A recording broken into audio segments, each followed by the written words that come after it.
Well, the U.S. is spending millions of dollars shooting down weather balloons, blowing up natural gas pipelines, and bringing us to the brink of nuclear war with Russia and China. Jimmy Dore says America is a failed state run by psychopaths. And I'm not sure I know what you mean, Jimmy. What do you mean by that? Welcome Uh, to the show.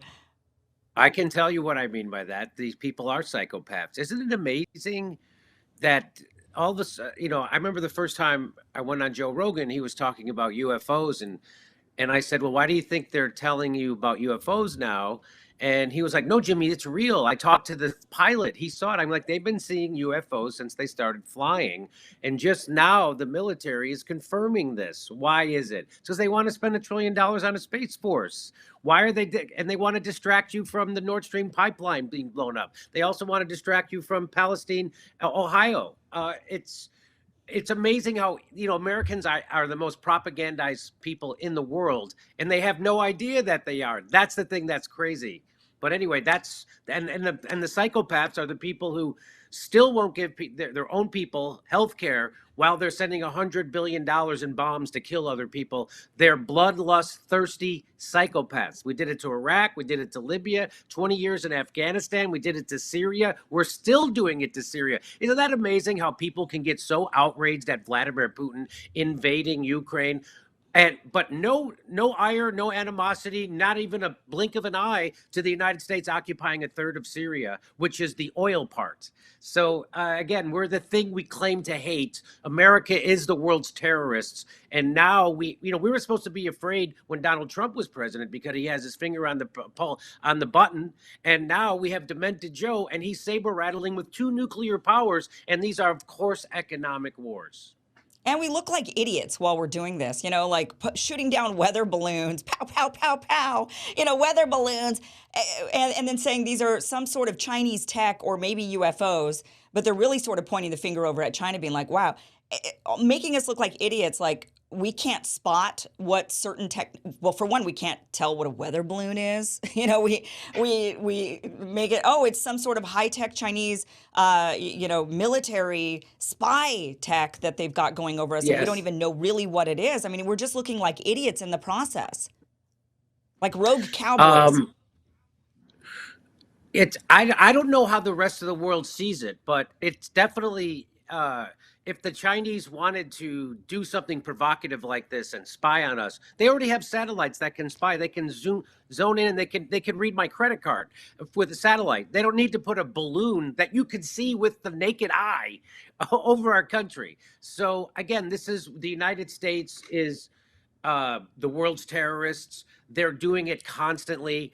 I can't believe how. I mean, we both have shows because the corporate news media is so horrible, and they won't tell you the truth about anything, especially war. But it's just mental now. I can't even like the news has no resemblance to what's actually happening in the world, and none. It's. I don't get, and they're not talking about this. People are saying that this thing that happened in Ohio is like a Chernobyl. And I don't know because nobody will cover it. Nobody will Right. talk about it. People who go to cover it, they get arrested.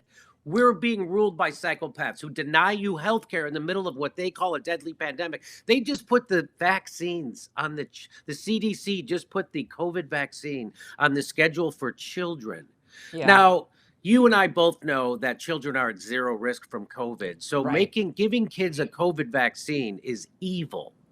It's Yeah. not just anti-science. It's literally evil. And Democrats cheer it on like they're virtuous people and we're some kind of conspiracy nuts. They're being duped by the biggest criminals the world have ever seen, which is big pharma. We all know they're criminals. We all know they'll kill you for a profit, but you weren't allowed to question it. And now they're poisoning children with this. Yeah, it is criminal. And, other countries right now are actually banning it or no longer recommending it or even offering it for people under a certain age, under the age of 50. And they're saying, you don't need this. This is only for high risk. And certain countries, even, I think it's Quebec, actually just recently said that you would have to have not have had COVID before they're now willing to give you a shot. So they're acknowledging natural immunity and saying natural immunity is better than the shot. You don't even need a shot if you've already had COVID, and you only need a shot if you're older and high risk. They're not even giving it to younger people in their recommendations, and yet here we are sticking it on the list for kids. I do want to, that this kind of brings me to something I want to ask you about. But first, oh, by the way, I have this. I have to deliver. It is Valentine's Day, Jimmy. And I do have a special Valentine that came in for you from Anthony Fauci. It was a special delivery. He asked me to give it to you. You know, he won't let me interview him, but he did ask me to send you that Valentine. So I hope you liked that. You make his heart stop, Jimmy. That was, honest to God, Kim, that was such a heartbreaker when you weren't allowed to interview Dr. Fauci. And now, you know, I still, The Hill gets recommended to me on, Rising gets recommended to me on the YouTube algorithm. And so if I'm in the shower or something, it'll play and I'll hear their COVID takes. And they're coming around finally. It's taken a very long time for everybody at The Hill to get on board. They're still not sure about masks, but they're starting to follow the money. And they realize that Bill Gates, by the way, Bill Gates is now, after he cashed in his money, that, you know, he put $55 million into Pfizer BioNTech, and then he sold, I don't know how much he sold, but he sold a bunch of it. And then as soon as he did, he started shitting on the vax, right? And he's saying, oh, it's not good. It doesn't stop you from transmitting it. It doesn't stop you from getting it. It's not long lasting. They're not good. We got to get better vaccines. All of a sudden, after he gets his money out of it. And so people thinking that Bill Gates, you know, they think he's a nice person who wants to help people with vaccines. Bill Gates is a criminal, maniac, megalomaniac. How do you get to be the richest person in the world? By helping people? We all know how you get to be a billionaire, by crushing people. And he's barely a computer specialist. He didn't write any of that code that made them money. He's a monopolist, right? He knows how to gin the system and crush people. So Bill Gates, because he wears a crew neck and he looks like a nerd, people think he wants to help people. He doesn't want to help people. He wants to control people. He's a megalomaniac just like everybody else. Why do you think he's funding the WHO? Governments are supposed to be funding the WHO. You know, the number one donor to the WHO is Germany. Number two, Bill Gates. Number three, the United States. Right. And actually, Bill Gates donates to other foundations that donate to the WHO. Like, he's in charge. He also does the main funding for Gavi, and Gavi's a main funder for the WHO. So it's not just the Bill and Melinda Gates Foundation, but he's got proxy money coming in. So he's really even more influential than it actually looks like on that list. You know, he's got money just coming into these organizations through all of the other organizations that he funds. And that is what's really scary. He has a disproportionate amount of power over our healthcare system. And he thinks he's some expert on, I guess he is an expert on viruses, right? Knows how to make them. He's a college dropout. Yeah, well, right. But, you know, Microsoft, viruses, this virus. Oh, I got you. I got you. I was trying to make a joke, Jimmy, and you just... I'm sorry. I'm sorry. My bad. My one shot at comedy, and you just... I'm sorry. This is why I don't do it. This is why I don't do stand-up. Speaking of that, why are you not doing your show? Where are you? Are you on tour? Yeah, so this week Aaron Mate is filling in for me this week and next week. And this week I'm going to do I'm in DC for the anti-war rally on Sunday. But which I'll be there and you'll be there. We're both speaking at that. That's right. It'll be great. And so I came in early so I could do Tim Pool's show tomorrow night. And then I'm going to fly down to Miami and do that what is his name? Patrick Bet David. Patrick Bet David. That's it. He's also great. Have you been on either of those shows before? You're making the rounds, it looks like. Yeah, this would be my first time doing both those shows, and then I come back here on Saturday, and we're going to do a stand-up show here, which is already sold out, and then Sunday is the rally. So it's a busy week for me. So you're saying I fly in Saturday to DC. You're saying that I can't get tickets to the show. It's sold out. It is sold out, but maybe I can squeeze you in. I could probably squeeze you in somewhere. I do want to ask you about this.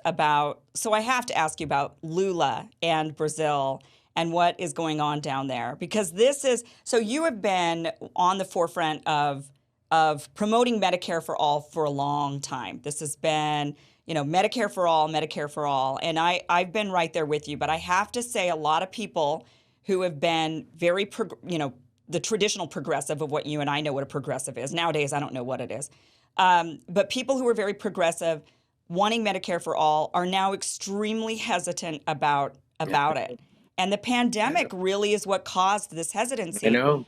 And now you see a guy like Lula da Silva down in Brazil, who is a supposedly progressive, sort of leader that a lot of progressives were behind for a long time, gets into office, and now he's saying, if you want these social programs, you have to be vaccinated. It's unclear right now if he means the COVID vaccine in the vaccination schedule. That's not quite, but he has alluded to it, and people are very worried because he hasn't specified that he's going to include COVID vaccines. But either way, saying if you want this, you have to do this thing that the government wants you to do. I mean, I don't know.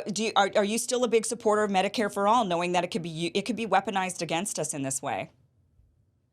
So it's all our healthcare is already weaponized against us, right? So you couldn't go to work, you couldn't travel, you couldn't go to a restaurant unless you followed what Big Pharma said that we had to do. So they already have control over us because they have complete control of our government. So the idea, what I try to tell, I understand people, this COVID experiment, making people afraid to give power over to the government, but they already have it. They already have it through. And what I try to tell people is the key here is to try to get capitalists out from in between me and my doctor. Right now, there's a capitalist in between me and my doctor that controls what kind of medical care I get. I want to get that guy out of there because I can't elect that guy. I can't vote for him. I can't fire him. I can't get him out. He owns so what I can, at least I can vote out my representative. I can vote out the president. I can vote out my senator. So I have a little bit of control over that. I want to get the capitalists out from in between. I want somebody in the government who doesn't have a monetary interest in my health care, like Big Pharma and the insurance companies. And so that's what Medicare is now. If you ask everybody, can't wait to get, if you think you don't like Medicare, it's because you've never been sick. Because if you get sick in the United States, if you get seriously ill in the United States and you have private insurance, you're going to pay through the wazoo. I had the best healthcare that you could purchase individually. I got sick with a bone disease in a unique way that they didn't know how to care for, and I went bankrupt because of it. I had to take out second mortgages and everything to pay off bills and see doctors. And so the people who are most against Medicare for all have never seriously been ill. Even people like John Podesta. Do you remember those when his emails got revealed? He was when he turned 65, he's like, I made it. I'm getting Medicare. Yeah, and that's one of the most powerful guys in the country. He's excited to get on Medicare. So again, Medicare could be better, and they're always trying to wreck it, and they're always trying to make it privatize it, which makes it worse. They're doing that with Medicare Advantage. So we need to stay vigilant, but Medicare for all, if we could do that, that would liberate workers. And that would make social progress way more able to happen, because people right now are tied to their jobs because of hey, my kid's got diabetes. I can't do this. I'll lose my job, and then my kid loses his day. And so we need to free workers from being tied to their job because of their health care. That doesn't happen in the other parts of the Western world. It only happens here, and it's time. And I think when you explain it to people like that we need to get a capitalist out from in between. It was the capitalists that made COVID happen. The government didn't think this up. You know who thought this up? This was thought up by Big Pharma and Fauci and Collins. That's who thought this thing up, and they did it. And now we're finding out that, And Bill Gates, by the way, also. Yeah, I mean, it is unfortunate that the pandemic has really shifted a lot of people away from Medicare for all, and even from universal education or government. I hate to say the word free education, because it's just where we want to put our tax dollars rather than blowing up weather balloons. That's where I would prefer my money to go, is to ensure that we live in an educated population. And it is unfortunate that people are shying away from these ideas because they're worried that the government will have a lot of control over them, what they learn or what they have to put into their bodies. But the reality of it is, I mean, you're right. It's the policy bad policy could be implemented anywhere, right? You could put bad policy in with getting your driver's license. You could say, well, if you want a driver's license, you have to get the COVID vaccine. Bad policy is just bad policy. And we have to get those bad policies out of these ideas so that we can have them. They're good ideas, and we just need to make sure they're not run by bad policy, I think is really what it boils down to. So, but yeah, it's just here we are. Hopefully we can. It's incredible how anti-science so many of these so-called pro-science people are. I still am amazed at people when I see them on like social media saying, all these anti-vaxxers were the reason why the pandemic didn't, why we couldn't end the pandemic. It was still their fault. And it's like, okay, right. It wasn't the fact that this jab didn't stop the spread at all, I don't know what to say to those people. When I had a debate with my friend Graham Elwood over mandates, right? And when he came on, it was painfully apparent that he knew absolutely nothing about the science surrounding the vaccine. And he didn't know that it didn't stop transmission. He didn't know it didn't stop contraction. He didn't know that this virus, this illness, mainly affects the elderly. The average age of death is 82 years old, just like the flu, just like other stuff like that. And you know who's saying it's just like the flu? Bill Gates is now saying it's just like the flu because he already got his $500 million from the vaccine. So now he's the one who's saying that this illness is like the flu. It affects elderly people and those who are obese and people with diabetes. And that's it. Regular healthy people had nothing to fear from this. Joe Rogan beat it in 2 days. Yeah. I've had COVID now 3 times. It was the most mild cold I've ever had in my life. And has Graham come around, by the way? Has he come around? Has he changed his mind? I don't think so. Graham stopped talking to me. Oh, well, I used to talk to him all the time as well, and we'd hang out and stuff, but I haven't seen him. So ever since the pandemic, I haven't seen him or talked to him either. So I don't know. So it's been, I've lost, I'm not kidding. People I've known all my life talk shit about me now on public social media in public because they disagree with me on COVID. They're wrong. Just like, I lost half my friends in comedy Hollywood when I said I wouldn't vote for Hillary Clinton. They were wrong.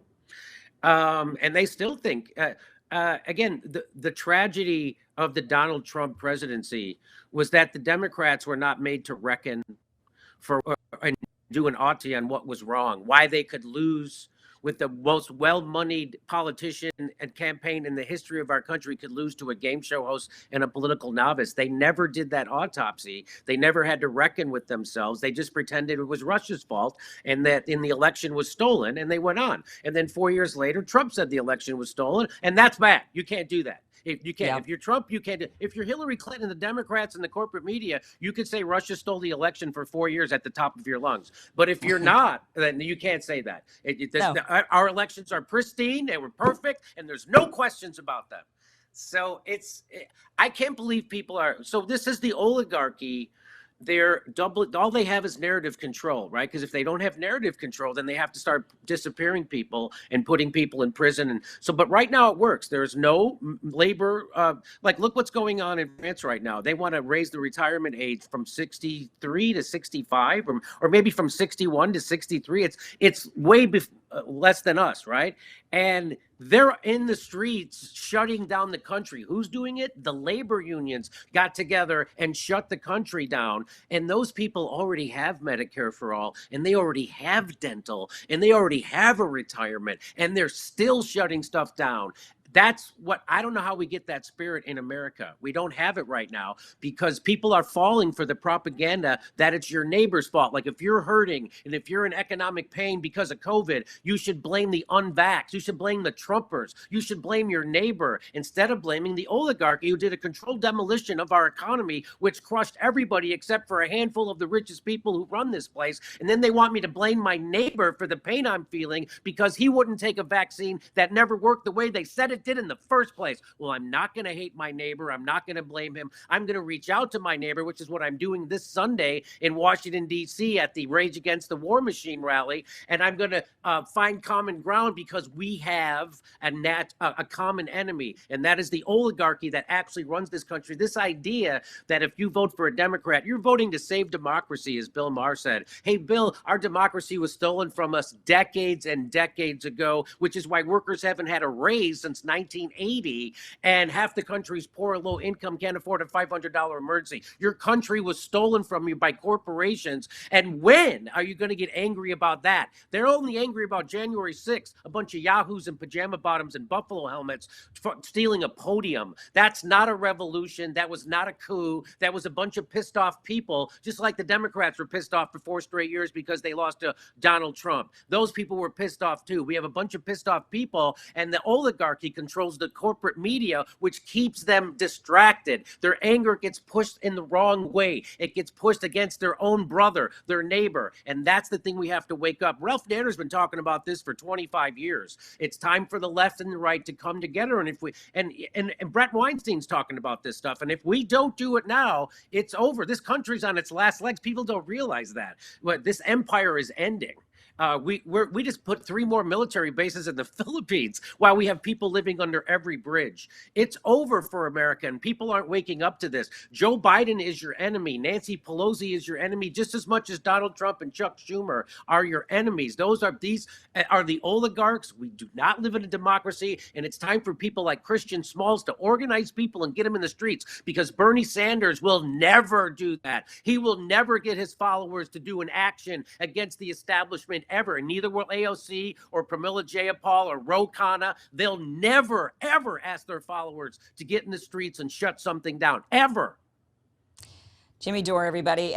Join us this Sunday at the Rage Against the War Machine rally. Sunday, February 19th, we will be in Washington, D.C. in person, speaking at this event at the Lincoln Memorial. Then we're going to be marching ourselves to the White House and speaking up. Jimmy, thank you so much for being on the show. Really appreciate it. Thanks for and this great conversation. Thank you.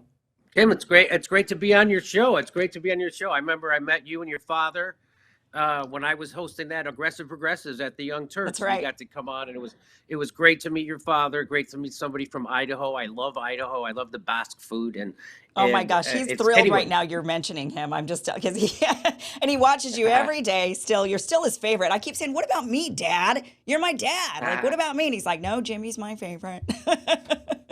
Well, if it's any comfort, my parents don't like my show either. Jimmy Dore, thank you so much for being on. Okay, bye, Kim.